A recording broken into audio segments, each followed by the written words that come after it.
खरं तर उपवर्गीकरणाचा सध्या वाद आहे, मोठा चिघळल्याचं चित्र पाहायला मिळते। अनुसूचित जातीचे आमदार आता एकवटलेत आणि 27 आमदारांचा उपवर्गीकरणाला विरोध आहे। आज विधान भवनावर मोर्चा काढण्यात जाणार आहे आणि एससी आरक्षण उपवर्गीकरणावरून महायुती सरकारची आता कोंडी होण्याची शक्यता आहे।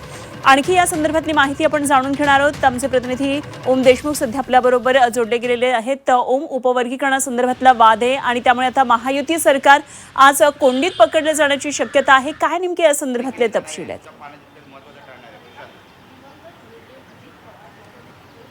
निश्चितच ज्या पद्धतीने आपण पाहतोय की सामाजिक न्याय विभागाकडून एक जाहिरात प्रसिद्ध करण्यात आली। यामध्ये जी हॉस्टेल्स असतात शैक्षणिक करण्यासाठी ठेवलेली, त्या हॉस्टेल्स मधल्या जागांचं वर्गीकरण हे ज्या पद्धतीने केलं गेलंय, ज्याचा उल्लेख जाहिरातीमध्ये करण्यात आलाय, त्यावरून मोठा वादंग निर्माण झाला आणि उपवर्गीकरणाच्या या मुद्द्याला आता तीव्रपणे विरोध होताना आपल्याला पाहायला मिळतोय।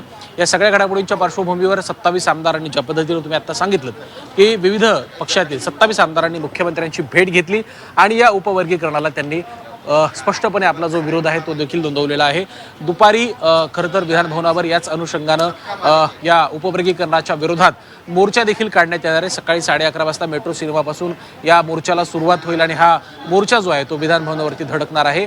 या सगळ्याच संदर्भामध्ये तुम्ही ज्या पद्धतीने उल्लेख केलात की कुठेतरी राज्य सरकारची कोंडी होताना पाहायला मिळते। राज्य सरकार अधिकृतपणे या सगळ्या संदर्भात नेमकी काय भूमिका घेते?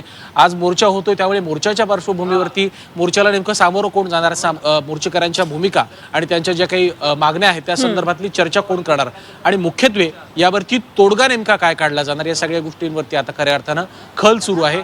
या सगळ्या संदर्भात नेमक्या काय घडामोडी घडतायत? आज अधिवेशन सुद्धा आहे, त्यामुळे अधिवेशनात सुद्धा या सगळ्या उपवर्गीकरणाच्या मुद्द्याचे पडसाद उमटू शकतात। खरं तर सामाजिक दृष्टिकोनातून हा जो मुद्दा आहे तो अतिशय महत्त्वाचा ठरतोय। त्यामुळे सामाजिक ध्रुवीकरण आणि इतर सगळ्या गोष्टी लक्षात घेता आणि या सगळ्या गोष्टीचे राजकीय पडसाद सुद्धा लक्षात घेता या संवेदनशील मुद्द्याला राज्य सरकार कशा पद्धतीने हाताळते आणि यावर नेमका काय तोडगा काढला जातोय, उपवर्गीकरणाचे नेमकं पुढे काय होते हे पाहणं महत्त्वाचं आहे। जरूर या सगळ्या घडामोडींवर ओम लक्ष ठेवून राहा, वेळोवेळी चर्चा करूया, आणखी माहिती जाणून घेत राहू। ओम देशमुख आमचे प्रतिनिधी आपल्याबरोबर।